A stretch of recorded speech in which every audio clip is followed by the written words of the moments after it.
Hello and नमस्कार मेरे प्यारे साथियों, कैसे हैं। उम्मीद है आप सब लोग अच्छे होंगे। और आज हम आए हैं नर्मदा घाटी परियोजना को लेके। तो चलिए शुरू करते हैं और इसके बारे में जानते हैं बारीकी से। तो चलिए, पहला पॉइंट है नर्मदा नदी और परियोजना की रूपरेखा। ठीक है, सबसे पहले हम बात करेंगे नदी और इस पूरी योजना की। जो नदी का स्थान है वो नर्मदा भारत की 5वीं सबसे बड़ी नदी है। ठीक है, नदी कौन सा स्थान है? 5वां स्थान है नर्मदा नदी का। शुरुआती योजना क्या है इसकी? सबसे पहले वर्ष 1945 और 46 में नर्मदा बेसिन में सिंचाई, विद्युत उत्पादन और बाढ़ नियंत्रण के लिए एक विस्तृत कार्य योजना तैयार की गई थी। शुरुआत कब हुई थी? 1945 और 46 में। ठीक है, उद्देश्य क्या था? सिंचाई, विद्युत उत्पादन और बाढ़ नियंत्रण के लिए। ठीक है, बांधों का जो विशाल नेटवर्क है, इस पूरी परियोजना के तहत कुल बांधों की घोषणा जो करी गई थी वो की गई थी 30 बड़े बांध। ठीक है, याद क्या रखना है इसमें से कि 10 नर्मदा नदी पर और 20 उसकी सहायक नदियों पर। इस तरीके 30 बड़े बांध बनाए गए, 135 मध्यम बांध बनाए गए और 3000 छोटे बांध और बैराज बनाए गए। ठीक है, ये इसके बांधों का नेटवर्क है नर्मदा नदी का। ठीक है, अगला क्या है? सरदार सरोवर परियोजना। अभी सरदार सरोवर परियोजना क्या है भाई? संरचना और आंकड़े क्या कहते हैं इसके? स्थान कौन सा है इसका? यह गुजरात राज्य में नर्मदा नदी पर नवगांव के पास बनाया गया है। ठीक है, नर्मदा से संबंधित है। तो सरदार सरोवर जो परियोजना है वो कहाँ बनी है? नर्मदा नदी पर। और कहाँ बनी है? नवगांव में। और ये कहाँ पड़ता है? गुजरात राज्य के एक गांव वहाँ पे।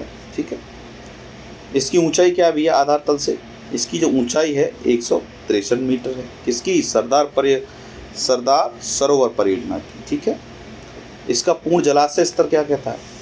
इसका जो पूर्ण जलाशय स्तर है वो 138.68 मीटर यानी 405 फीट है। ठीक है, ऊंचाई में अगर नापेंगे इसका जो तल है नीचे से। जल विद्युत क्षमता इसकी जो कुल विद्युत क्षमता है भैया 1450 मेगावाट। ठीक है, जल विद्युत उत्पादन किया जा सकेगा इससे। ठीक है, 1450 क्या मेगावाट। तीसरा पॉइंट नर्मदा नदी के बारे में क्या है कि राज्यों के बीच जल और बिजली का बंटवारा नर्मदा नदी को लेकर क्या है? इस बांध के पानी और बिजली का बंटवारा राज्यों के बीच किस तरह किया गया है? तो भैया पहला पॉइंट, जल का बंटवारा यानी कि मध्य प्रदेश सरदार सरोवर बांध से नर्मदा नदी के जल का सर्वाधिक 65.18% हिस्सा मध्य प्रदेश में मिलता है भैया। किसको मिलता है? मध्य प्रदेश को मिलता है इसका 65.18% भाग इसका। ठीक है, और गुजरात को 32.14% मिलता है। ठीक है, अगला क्या कि बिजली का बंटवारा कैसे है? ये तो जल का बंटवारा होगा। और ये बिजली का बंटवारा कैसे होता है? उत्पादित बिजली में सर्वाधिक 57% बिजली की जो आपूर्ति है वो मध्य प्रदेश को की जाती है। ठीक है, इसके बाद महाराष्ट्र को 27% बिजली दी जाती है। इसी से निष्कर्ष क्या है इसका? इस प्रकार सरदार सरोवर परियोजना से मध्य प्रदेश को सर्वाधिक लाभ मिलता है। ठीक है, नोट करने वाली बात क्या है?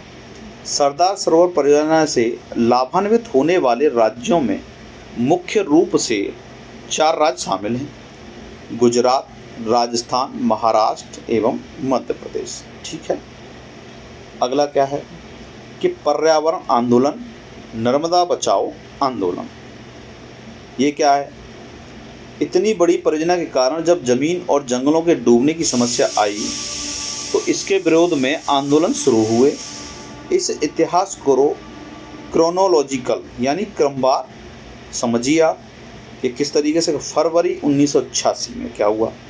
समाज विज्ञानी मेधा पाटकर ने महाराष्ट्र के धुले जिले में नर्मदा धारणग्रस्त समिति का स्थापना की थी।